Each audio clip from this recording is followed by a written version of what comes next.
Okay, so hello everyone, and welcome to a new episode of the ASEN book series, where we showcase the latest books on nationalism, populism, ethnicity, and territorial politics. I'm your host, Javier Carbonell, and I'm very pleased to have Venetia Johannes with us as our guest today. Thank you very much for joining. Thank you for inviting. So, Venetia has been a research associate at the School of Anthropology and Museum Ethnography at the University of Oxford. And today we'll have a conversation about her latest book, Nourishing the Nation, Food as National Identity in Catalonia. I'm really excited about this topic because it's one of these topics that everyone talks about. I'm very glad to be discussing this today. So if you have any questions, please ask them through the chat functions on Facebook, YouTube, or Zoom. And I'll pass the questions on to Venetia at the end of the interview. If you have any technical issues, also please let us know and we will assist you. But before we start, I have to make a couple of announcements. So as you may know, ASEN has made some changes to its membership at the start of this year. So one of these changes is that joining Zoom for seminars is now only for members, although we will continue to be live streaming on Facebook and YouTube. So the recording will only stay on Facebook and YouTube for a short time. After that, it will be only available for members on our website. And we're now building the repository of all these videos. So if you want to join ASEN and become a member of ASEN, please do so at our website, asen.ac.uk. Now, we are also organizing lots of events. One of our next events will be on the 4th of March on the subject of nationalism in the UK after Brexit. And confirmed speakers include Professor Anna Menon, who is director of the UK in a Changing Europe, and Professor Katie Hayward of Queen's University Belfast. So do join for those events. Also, the call for papers for the 2021 ASEN conference on nationalism and crisis is open and will close on the 1st of February. So please do submit your abstracts. The conference will take place on between the 6th and the 8th of April, and it will be completely online. Also, at our website, asen.ac.uk, you can find all the information there. And then lastly, on the eve of the ASEN conference, we have the Ernest Gellner Memorial Lecture, which this year will be given by Prasenjit Dwara, who is a distinguished professor of East Asian Studies at Duke University. So as you can see, we have a good lineup, lots of events, but now we get on with our main event. But before we start discussing your book, Venetia, I'd like to ask you, I would like to know who's your favorite scholar on nationalism and what is your favorite book on the subject? Okay, well, I think I would have to answer Giuseppe Llobera, or the late Giuseppe Llobera, especially his 2000 book, Foundations of National Identity, and in part because his theories were inspired greatly by Catalonia. He was of Catalan origin himself, though born in Cuba. And because he does make the case for fully understanding and doing a deep dive into national cultures. And there's a quote in the book, we cannot make a scientific inventory of the social facts of nationalism for the simple reason that we lack the basic building blocks, good monographic studies of nations, which resonated with me when I first read it. And through the book, I try to answer that call to action. Thank you very much. Definitely a great book. So I would like to ask you, how did the idea of the project came about? And kind of what literature you're responding to? You already mentioned a bit, Llobera, but yeah, why food and nationalism? Well, the book is based on my doctoral research at the University of Oxford in anthropology, and that took place from 2011 to 2015. And I should emphasize that the book is quite different from my thesis. I like to think it's much better. And I first became interested in Catalonia as a teenager when I visited Barcelona and the Costa Brava as a tourist, and also to practice Spanish. And I realized that there was a very distinct identity that I had not anticipated, and that in particular there was a separate language that was very visible and very audible, and that piqued my interest, certainly, and I also fell in love with the area, and so I kept an interest in it in the years following. And years later, I was doing a master's in anthropology at Oxford, and for our weekly essays, we had to study ethnicity, identity, and nationalism. I kept thinking back to Catalonia, and I began doing my own research in my spare time. And as we all know, there's a huge amount of literature on Catalonia, but I felt that I was dissatisfied with the amount of anthropological literature and the focus of that literature. I mean, there is some very good anthropological literature out there. Alexander Robertson, he's done some very good work on Catalonia, and Dorothy Noyes, Fire in the Plaza.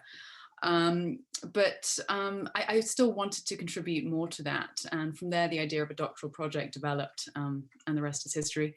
The idea of focusing on food came a bit later on the project. I realized I had to pick an area of Catalan cultural identity when considering how the national identity is expressed in everyday life. That really had become an interest for me. And I found that in the ethnographic literature on Catalonia, and also in other literature too, sociolinguistics as well, that food always seemed to be present in the background, but it was never really a focus of research. And I thought this could be quite an interesting area to explore. Especially also as food is such an essential aspect of everyday life. And I think that decision has been borne out recently because there's been a lot of new publications on food and nationalism. There's a lot of interest in that area.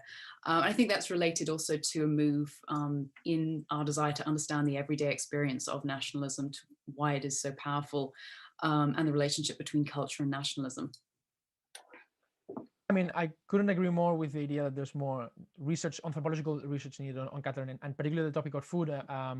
We also had another presentation on this, on a book you also participated in for ASEN. So definitely, very glad that this topic is booming.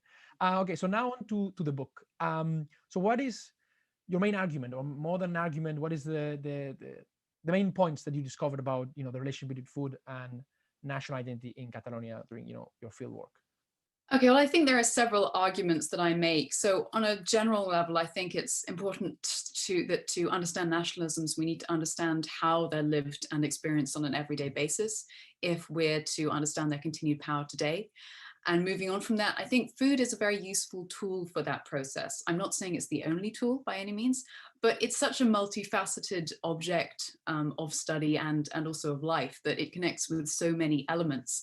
And for instance, in Catalonia, food is connected with history, which is very important for the national identity, with seasonality, regionality, territory, landscape, again, very important for nationalism, festivity and festive foods. You've got national character, distinctiveness, language, again, exceedingly important in Catalonia. And through talking about food, you can elucidate quite a lot about national identity, at least in the Catalan case.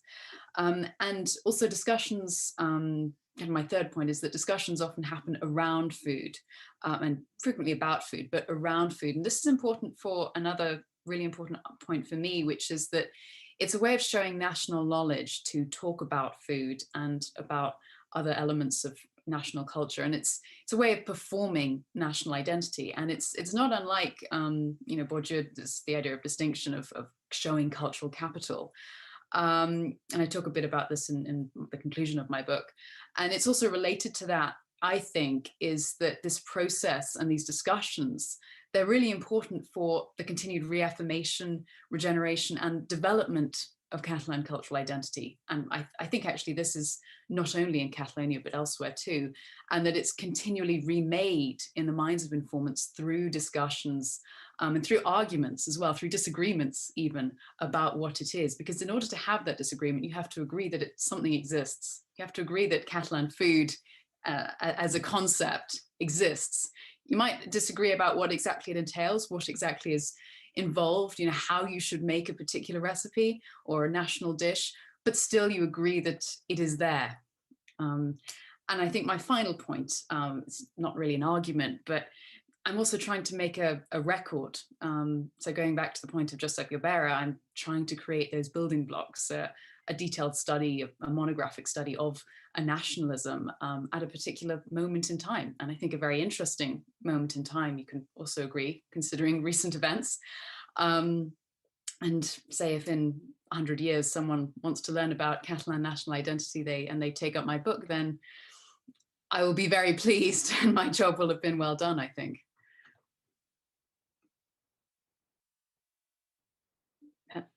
Can you hear me? Yeah, sorry. Yes. No, that's. I think you show this very well during your book. This real deep connection between food and national identity. I had a question regarding some of the initiatives that you discuss in the book. So I'm thinking in particular to the attempt to make Catalan cuisine a UNESCO intangible heritage, or the idea of the Marca Cuina Catalana as a type of kind of a way of codifying the Catalan recipes, Catalan traditional recipes. And although kind of all of your informants were in favor of the idea of the promotion of Catalan food, these initiatives were particularly criticized, right? Sometimes they were saw as too commercial, or that, you know, maybe it affected the quality of the food, or, you know, they were not happy about the role of the Generalitat or the kind of institutions in involvement in all of these food in kind of initiatives.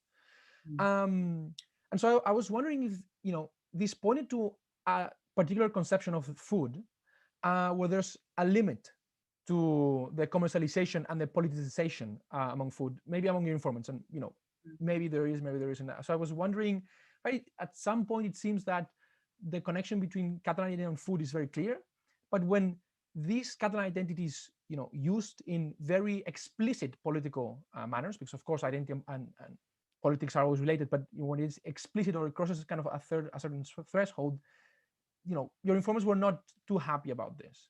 So I don't know. I was wondering, to what extent do your informants, you know, accept food as becoming a political matter, and how do you think this changed over time with, you know, the political events that happened in Catalonia? I think that's a very interesting question. I think there are lots of different strands to that question. I mean, when you study food, and identity, you start to realize how messy the whole thing is. But I think the main concern with both the politicization and the commercialization, of Catalan food was how genuine these expressions actually are. I should say that the Fundació Institut de la Cuina Catalana, which was involved in the Marca Cuina Catalana, I think their intentions are very much genuine. I think they had other issues, say, about reach and about where they were going, what direction they were going as an organization. As for the UNESCO initiatives, I mean, they were very much promoted as part of their original strategy by the Generalitat, especially Artur Mas, who was president at the time. And I think a lot of people felt, you know, is this showing a real concern about preserving or supporting Catalan identity and Catalan food especially, or is it just to take advantage of a popular movement? So, you know, is it to get votes and support or sales and turnover, or is it really about protecting and you know, helping the identity? So, and in Catalonia, as perhaps many of us know, there is a very healthy, I think it's a healthy cynicism about politics and politicians. There's an awareness of corruption, and there have been, you know, a number of scandals involving even well-loved politicians. You know, Jordi Pujol is a classic example. And there is this feeling of, it's a bit distasteful if, you know, in jingoistic in commercial settings, I think. And I mean, Artur Mas, who was involved in the UNESCO project, when in his views on independence, for instance, he changed his views. His party, CU, was not pro-independence. It was more federalist. But when he realized that this was an opportunity, then he very much moved into pro-independence politics. I remember there was a rather amusing cartoon, I think in La Vanguardia, that showed protesters, you know, going to Barcelona, and there was him running behind with a placard saying, "Wait for me." And similarly, there's the question of, well, was he genuinely in favor of the UNESCO bid, or was it to bolster his Catalan credentials and, you know, bolster his political standing? So I think that's the main concern there. And related to that, there's a concern that I had amongst some of my informants, not all of them recognized it, but I think it applies to Catalan identity and Catalanism as a political identity more generally, that it's not been affiliated with any one political party or political wing. And several academics have noticed that. And this has been a strength, actually, of not just political Catalanism, but also the cultural nationalism aspect as well. And I think that has ensured that it's been a movement that has retained its power over a long time. It's managed political upheaval. And, you know, I've seen groups of friends and informants of very different political views, but they are at least united in the fact they recognize themselves as members of Catalonia and as supporting Catalan nationalism and possibly pro-independence politics on occasion. And there is this concern perhaps that if a cultural project is too affiliated with a political party or a particular government, then that will have in the long-term negative repercussions for Catalan identity as a whole. And I think actually that might have happened with the UNESCO campaign, possibly, because it was very much associated with Artur Mas. There were a lot of photo opportunities and he was very much promoting it. When there was a change in government, Carles Puigdemont didn't focus on it that much. It might have been because, well, to use a food metaphor, he had bigger fish to fry, you know, with the referendum and so on. And we all know how that ended. So the fact that, and related to that as well, that the fact that the campaign was promoted by the Catalan government, even if Carles Puigdemont didn't do it himself, when the time came to look at promoting it from a state level, that was a difficult, awkward situation, because the final application for UNESCO recognition has to come from the state. And it didn't look so good that it was being promoted by the Catalan government that was at odds with the Madrid central government. So that's I think an important point to mention. And that being said, I think there are cases where food and politics can mix, but it needs to be more subtle. So at political events, it's just expected that Catalan food will be served. Again, that is accepted as, you know, bolstering the Catalan credentials of the group in question. I think with the commercialization aspect, the distaste was most notable in development of foods for the 2 national days, which don't have them. I don't know if we've got time to go into that so much. I talk about it quite a bit in my book. In fact, I dedicate a chapter to it, because there are 3 important national days in Catalonia. There's Sant Jordi in April, there's Diada de Sant Joan in June, and the Diada in September, the national day. And 2 of these, Sant Jordi and the Diada, didn't really have didn't really have a food that was associated with them, which contradicts slightly the ideal of the gastronomic calendar, which is a very important part of Catalan gastronomic culture, that every festive day has an associated foods. And so there have been attempts to remedy this and associate foods with those days. And I think a lot of my informants, they felt this was a bit too overt, it was a bit too commercialized, you know, with all the señeras, you know, the national flags, and they felt that it was, again, not unlike Artur Mas, taking advantage of a certain sort of popularity and rise in independence, or at least Catalanist sentiment. I find it was quite ironic, because when I did the history, I found that these foods actually do. So for the Diada, the pastis de la Diada, which is the cake with the señera, the Catalan flag on it, that has a history going back 40 years, back to the 1970s. And also the Pa de Sant Jordi, St. George's Day bread, that has a history of 25 years. But then again, another point to mention is they were normally associated with Barcelona. So there's a bit of kind of regional, central relationships there. So that might not have helped. But that being said, many people who I knew who claimed they didn't like them would also eat them. So they'd buy them for their families, just because, you know, it was a fun thing to do. And I think, and they would also justify it. I heard on one of my informants saying that, it helped a local baker, you know, and helping their business. So that it's justified in certain ways. So perhaps, and also they're sold out at the end of the day. So certainly the pastis de la Diada, by the end of, I went around Barcelona, certainly, and the next day they had none left. They were all sold out. So I think perhaps it could be an example of a tradition in the making. Perhaps in 50 years, it will be those foods will be considered an essential part of experiencing those national days. Who knows? No, yeah. Your discussion of this in the book, I really liked it. So of course, let me just ask the last question. But before I do that, I want to remind everyone that you can ask questions. We already have a couple, but you can ask questions on Zoom, Facebook, and YouTube. So beyond Catalonia, of course, food and nationalism is something that is related, you know, everywhere, right?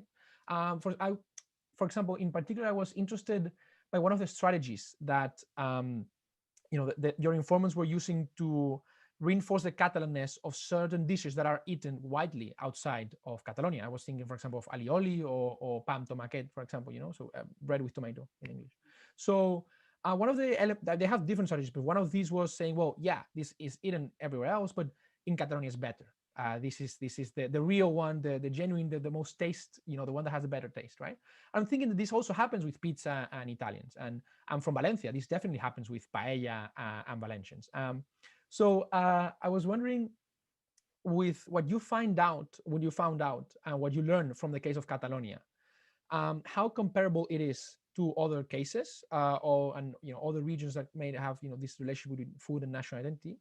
And for future research on this, what would what advice would you give to the future researcher that wants to look into other regions through the same ethnographical food and national identity perspective? Yeah. Yeah, I think that's a really interesting point. And I mean, I've always tried to be careful about claiming that Catalonia is unique in the relationship between its food and national identity, and also claim that Catalan cuisine is in some way unique. I mean, as a researcher, I feel that I can't do that, because I would need to make a thorough study of other cuisines to really, as to the depth I have done with Catalonia, and I don't think that's something that a point I would like to put forward. But I think you could argue perhaps that the Catalan case is a good example of how food is a very important part of national identity. It might be less so in other countries or in other contexts. I mean, Catalonia has been lucky in its history in that it's got, say, great regional variety. There are many different resulting cuisines. There's a great culinary richness, that it's a country where you're able to grow a great many things, that it's excellent location for trade as well, the history of being a powerful seafaring entity, the industrialization and wealth in recent centuries, that has all helped to create a really rich gastronomic culture. And more recently, the restaurant and hospitality culture that has grown up because of that. And also the location, I think, close to France as well. That has helped with the development of recent moves in the Nova Cuina, Ferran Adrià, and so on. And I think in Catalonia, food is an everyday topic of discussion, and that's accepted. And so you're always talking about the meanings around it. So I think perhaps you could argue that the Catalan case is distinctive in that respect, and perhaps there are other examples of, say, other nationalisms where food is less discussed, but I'm not, that could be a point to make. Excuse me. And as for suggestions for future researchers, I talk a bit about this in the conclusion, because I think this is a really interesting area and I hope there's more research about it. One thing I would say is look at how your informants express the history through the relationship between food and history. And so how, say, maybe your informants feel they're consuming national history, this idea of ancestral food and connections with history. I think that was something that was very interesting in Catalonia, because Catalan history is extremely important for contemporary national identity. And is a great source of pride. Also, the idea of a native land, again, extremely important to many nationalisms. And this idea of landscape and food that originates within that area. It is complex, though. I wouldn't necessarily say that any food that comes from the national land, the native land, is automatically privileged, because I found in Catalonia, no, it's much more complicated than that. But that's something to think about. Also, the processes and the performance of national identity, not just the discussions, but also the preparation of food. That was a big point in the claiming of distinctiveness, that we produce things, well, the recipe is different, and what ingredients we'll use, that's different too. So that's quite an important point. And also then going on to festivity, the gastronomic calendar. And I think what's interesting with the gastronomic calendar is it led to the creation of a kind of imagined community, that on certain days you're eating certain foods, and you know that other Catalans, other members of the nation, are consuming that. So it's not quite print capitalism, I don't know, print gastronomy or so, gastronomical capitalism or something. Anyway, yes, so that's one, and it's one of the sources of differentiations for Catalans as well, because they'll say that we consume this food on this particular day, we have that association that doesn't exist in other countries. And one final point, I think, is to look at the disjunction perhaps between discourse and reality. So, sorry. So there's, for instance, talking about palm to market. Many Catalans will say that the difference, the way we do it, is it's rubbing the tomato into the bread. You know, and in other parts of Spain, perhaps imitating us. Well, the claim is, excuse me. What they'll do is they'll put sliced tomato on it and soak the bread that way. Whereas, in fact, I did see that sometimes being performed in Catalonia actually as well, especially for producing large amounts for festive events. So I think that's quite an interesting point to consider as a researcher that they should look at. Yeah, I mean, definitely. So with this, we go to the questions of the audience. We have a couple. So the first one is by Mr. Leon Reyes, and so he asks, did you have the chance to do field with people who do not support independence, who are, you know, who have an explicit national kind of identity as Spanish, right? So Yes. what was the understanding of food and national identity, and, you know, the place of, you know, Catalan cuisine or Catalan food with this? How did they saw this, and of course, how did then they saw when this Catalan food was related to political affairs, right? So I don't know if you had the chance to. Oh yeah, definitely. I mean, that was quite an important part for me. Was I realized quite early on that I should talk to a variety of people, and so I did indeed talk to Catalans of all the political spectrums, and by that I mean, because there are even those who are, like, I spoke to several people who would say, I am Catalan, but I am a citizen of Spain. You know, I'm a member of the Catalan region. They would consider Catalonia as a region rather than a nation, or even, or sometimes it would be a sort of nation on a symbolic level. But they wouldn't, the idea of statehood for them was anathema, and they believed that, you know, they were much more, they were very much affiliated with Spain and considered themselves, well, Spain was their nation and their state.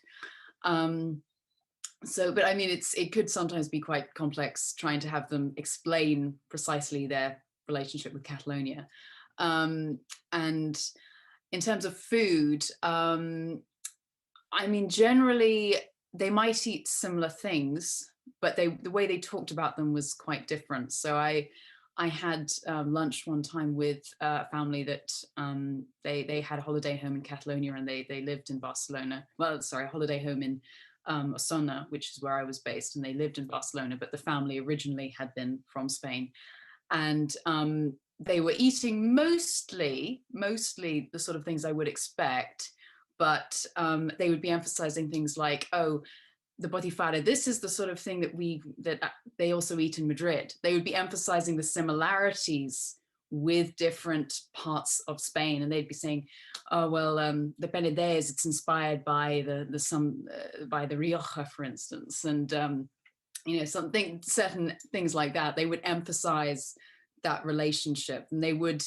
I think also another thing that happened was I was in Vic, in my field site, with one of a member of this family, and he was just doing some shopping, and he noticeably didn't go into a shop that had lots of señeras and an estelada on it. So, and he would shop in, so they buy their meat products, for instance, from a shop that didn't express, you know, the Catalanist sentiments, as other shops were starting to do, and, you know, other shops were putting in flags and so on, and showing, you know, emphasizing the Catalanness of their products. So I think, so it's just very subtle elements like that you know, that do, you know, that you have to look out for. Perfect. Yeah. So next question comes from Thomas, which is a member of ASEN, and he asks, in what ways has your research converged or diverged from the burst of anthropological attention to food, drink, identity, and class in the 1970s? And also he quotes the works of Pisunier, Hansen, and McDonough. McDonough. Not sure. For example, so like just basically the idea is inserting your research within the tradition of anthropology of drink, food, and identity.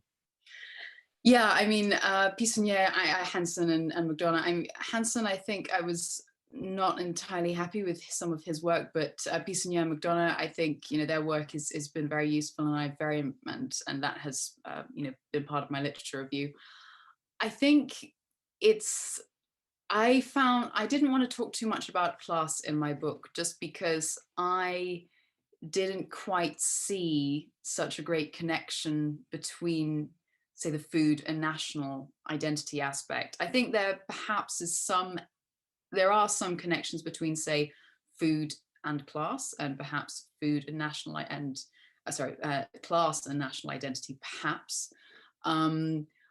But whether that is necessarily so relevant for food and national identity, that those connections, I wasn't entirely convinced. And I did try and look through my material and did try and formulate something to that effect, some theorize on that, but I found I couldn't really come up with a satisfactory theory on that, a satisfactory conclusion on that. So, and I think also that in a way Catalans today, they didn't really want to think in elements of sort of class, and that there were class differences that I could elucidate somewhat. But yeah, I didn't find it really compelling for the food and national identity aspect. I think the most important thing to say is people were saying the same things, regardless of, say, what of their position, of their class background, if you see what I mean. Completely. So now I'm going to ask you something, a question by David, which it also, as a person who has lived in the UK, also touches me personally. Well, he says, I live in the UK and I find it very hard to get fouet in the UK. Do you know anywhere in the UK where I can get it, or any acceptable alternative? But let me just, more than that's just the particular case of fouet, which is definitely amazing, and I missed it very much when I was living in the UK. I want to ask you more on the general promotion of Catalan food, in other countries outside of Catalonia and Spain, right? So how present are they? How easy or difficult to find? How known are they? I don't know if you have any topics on this or any ideas on this. Yeah. Well, I think it's as well. I mean, tell us. Well, firstly, I'm afraid there are a couple of places where you can find food at a few websites, but I don't know if I can promote them on here. But I would say it's an interesting question, the promotion of Catalan cuisine outside of Catalonia. I must admit, Catalan cuisine doesn't actually travel very well, in my experience. And I mean, for instance, Pam the market, it's almost impossible to actually make it in the UK, because you need ideally the tomates de penja, and you also need to, I think, pa de pagès is the best kind, and it's quite difficult to find precisely that bread in the UK. Maybe you can find specialty bread that's similar, sourdough is similar, but not quite the same. And I mean, I actually have a friend who she studied in London, and she had to try and bring tomates de Benja, which is the typical variety, and it didn't end well. She brought them in her suitcase, and by the end of it, they were not usable as tomatoes, maybe as a sofregit, but which is a kind of it's mashed tomato maybe, but no, she couldn't really use them. So I think that's one example of how Catalan food, it does rely very much on the ingredients, and yeah, it's quite difficult to export it, I think. But there are a lot of initiatives towards that, and I mean, especially with, say, condiments, and of course things like sausages, dried sausages, although with the Brexit that's going to be a little bit difficult. So there are ways of transporting it, but can you experience the entire cuisine, or recreate all elements of the cuisine outside of Catalonia easily? I would agree it's quite difficult to do. No, unfortunately, that is true. Question by David Howell. So he asks, how organic national foods in the Catalan context are, and how much an idea of what constitutes a national Catalonian dish has been curated, by cultural, political reasons and issues. Okay, I think in a sense those are two slightly different questions, but I think the point about the organic one, it's a very interesting one, and I do talk about it in my book, because there is a sort of I mean, Catalans that I spoke to are quite aware of food and food origins, and they're a bit cynical, perhaps is the word, of words like organic, or in Catalan it's ecologic, that whether it's necessarily the best value for money, for instance. And I think there's a realization that, say, there's a bit of marketing and commercialization involved, or there is a feeling of that. And so I think that's the feeling of, the ecologic or organic label, and that's not so much involved in the idea of the sort of national food discourse. I mean, there are foods. I think the main issue is how it's used in the cuisine, so how it's processed in a sense to make national dishes, which I'll go on to in a second, and also on occasion, but not exclusively, but whether it's grown in Catalonia or whether it's a variety that is associated with Catalonia. And that is quite an important issue. Not always. For instance, many of the tomates de penjar, they're grown in Valencia. So there's not a kind of chauvinism about origins necessarily. So if I mean, many, especially Catalan chefs, said to me that there's no point in being chauvinistic about, say, I'm going to buy exclusively products from Catalonia, because that's not realistic. No, they're going to buy things that taste good, and if it comes from, say, the Basque Country or from Castile, then they'll buy that. And the second question was the creation of national dishes.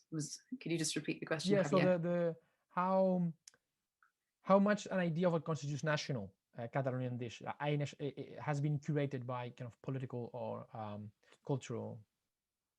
I mean, the ideas of national dishes, I wouldn't have necessarily have been. I don't think they've been quite curated by. Yeah, how to answer this, because it's the directions where it comes from. I mean, at the moment, I wouldn't say there's been a direct political emphasis on, this is the national dish, or these are the national dishes. It seems like a much more organic process. A big influence, though, in this has been Catalan culinary literature, which is why my first chapter after the introduction is on this, because that's actually been, the Catalan cookbooks have been very important for the development of a kind of gastro-national identity, and they are widely read. They're not just, I mean, every household I knew had, there's one called La Teca, which has all the recipes basically of Catalan cuisine, and it's recognizable. It was published, when was it, the 1920s, 30s, and that is recognizable even today. So that tradition of Catalan cookbooks started in the 19th century, and that's, I think, was very important to the contribution of, members of the population recognizing different, getting to know different recipes, and the creation of set recipes and particular national dishes.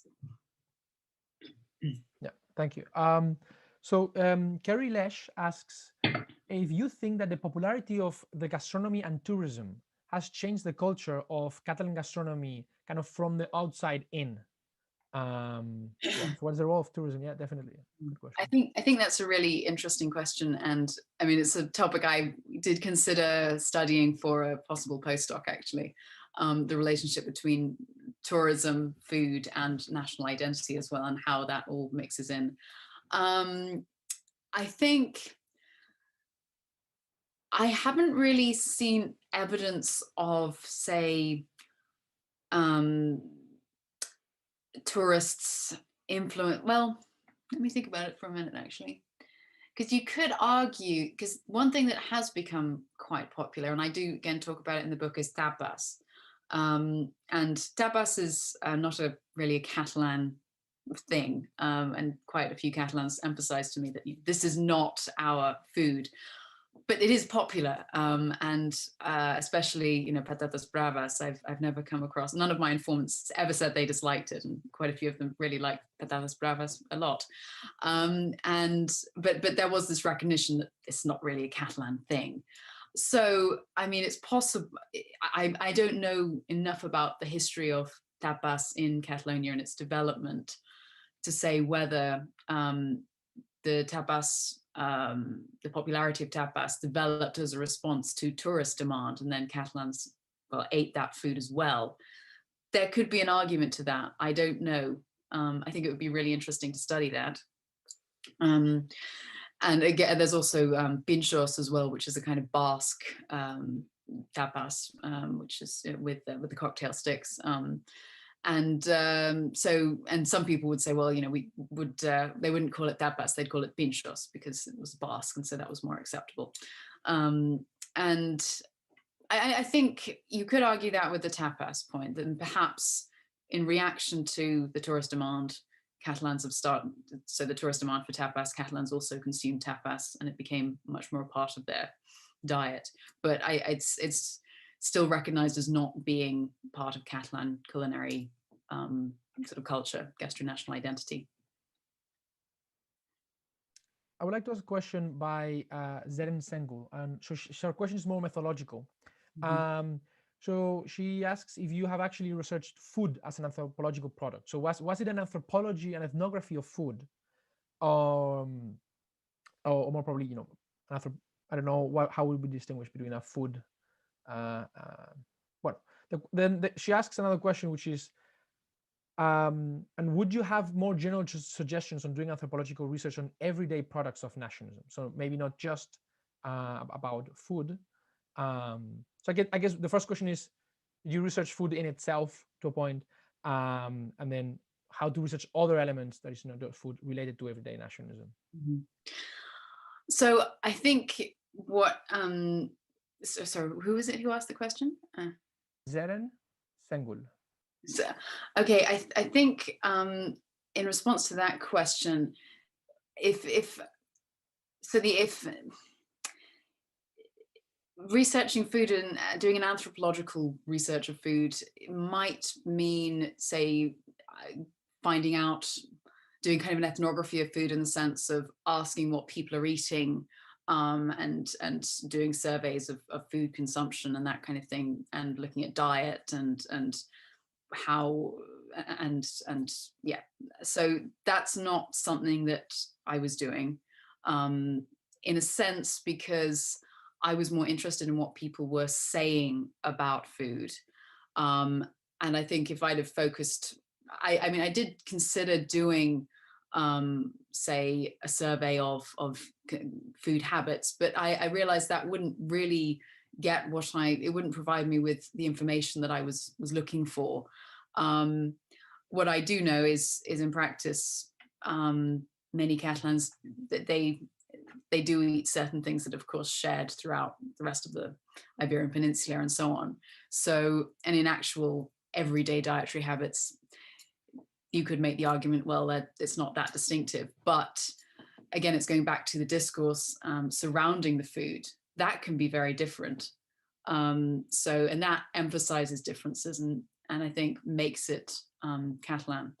And another thing that you could look at as an anthropologist and doing an ethnography of food is, say, the actual processes involved in recipes and in making the food. And I think that if I'd have perhaps made it more anthropological, perhaps I could have looked at the particular recipes involved and recorded those, which would have been fascinating. And I did record quite a few recipes, but they haven't ended up in my final work because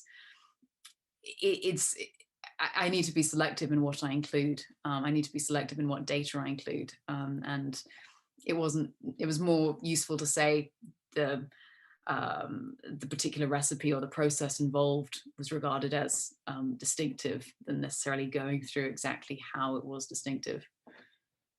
No, I mean, definitely I had the impression that you had so much more material when reading the book, that there was so much more to say. That there was, and in a positive sense, that this is a topic for more and more research, I think.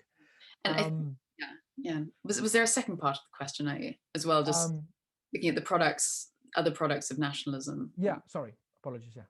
I mean, products of nationalism, as in, say, memorabilia, for instance, or I mean, that would be really interesting in Catalonia, actually, because there has been, since 2010, there was this massive increase in, say, the shops and websites selling Catalanist memorabilia and T-shirts and key rings and all sorts of things. And I was a bit surprised as well, because that to me seems like a commercialization of identity as well. But there wasn't the same sort of negative reaction that I experienced when it came to a similar movement in food, which was quite interesting, actually. Maybe it was believed that these companies were genuine and were sort of run by grassroots supporters and that kind of thing. So, and were for a better cause, well, for a good cause. So, anyway, yeah, I'm not sure how much advice I could give on that necessarily. Yeah, but I think to look at, say, memorabilia and souvenirs of nationalism, I think is quite an interesting one. Thank you. Yeah. Going on with this line that you mentioned on focusing more on the discourses of food. There's a question by Megan, and she asked something I also was, wondering while reading the book, that there seems to be like kind of a tension between the idea of Catalonia as, of a land of migration and open to external, influences, and remarking and stressing the diversity of the food. At the same time, there's kind of always an opposition to the Spanish food, the Spanish nation, and the Spanish food and the Spanish cuisine, right? Which is probably, the cuisine that actually Catalonia has more in common with, right? So how did Catalans reconcile these, seemingly contradictory positions? Well, I this might be a bit lame, but I think it depends on who you talk to, actually. I mean, as I was saying earlier, with the family that consider themselves very much Spanish, they would be emphasizing the connections between Catalan cuisine and the cuisine that you found in Spain. And I think also something that does happen, though, is many Catalans who I spoke to, they did feel, and this was even the odd person who didn't support independence and actually was, more in favor of, say, a federalist model, or at least remaining part of Spain with their own government and a separate identity, is that Catalonia is more, as a kind of unit, is a bit more open generally than the rest of Spain to changes.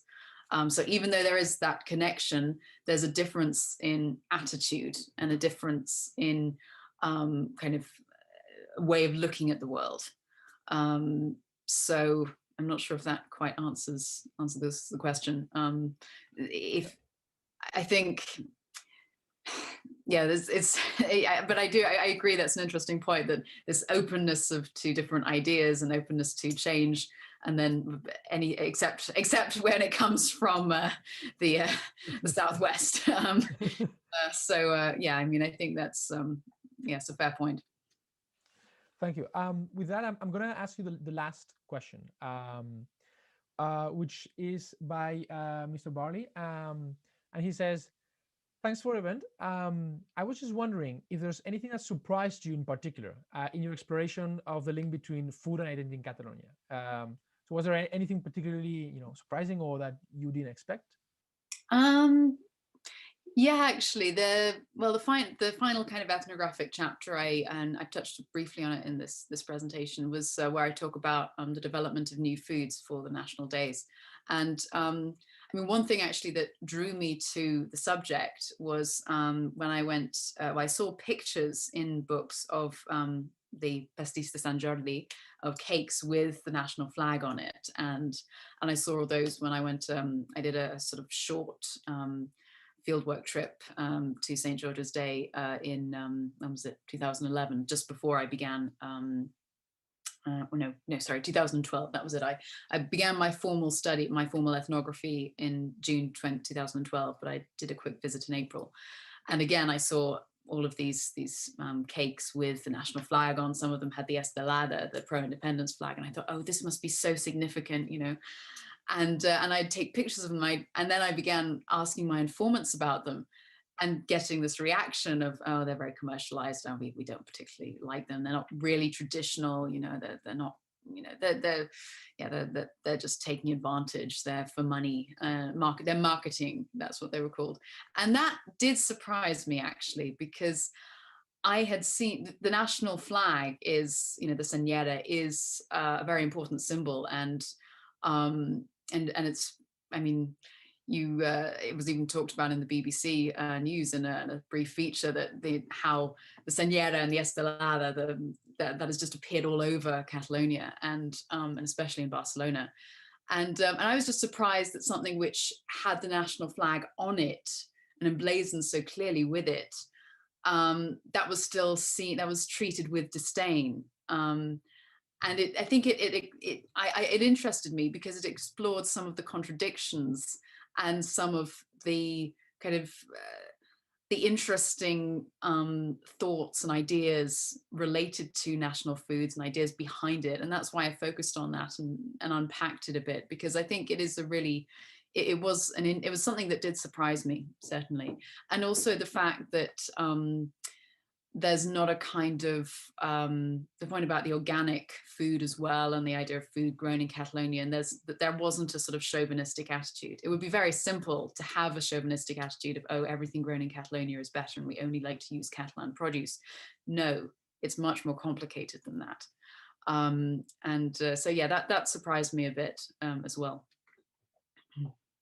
Yeah, definitely. And I think that this translates when you read the book. I think this is also something that it was what surprised me the most, but probably because it was what surprised you the most. And it's translatable in the book. You can feel that. So thank you very much for joining. With that, we have to close the end the event. But to all the audience listening to us, know that there's more events, more book presentations. There's an event on UK. Nationalism in the UK after Brexit in March. There's the ASEN conference, and the deadline is the 1st of February. So if you haven't, please do apply as an abstract. It's going to be online, and we have fantastic speakers. And please join us on social media for more content on nationalism studies, populism, and ethnicity. And we hope to see you all soon. And thank you very much, Venetia, for joining us. Thank you very much. Bye. Bye.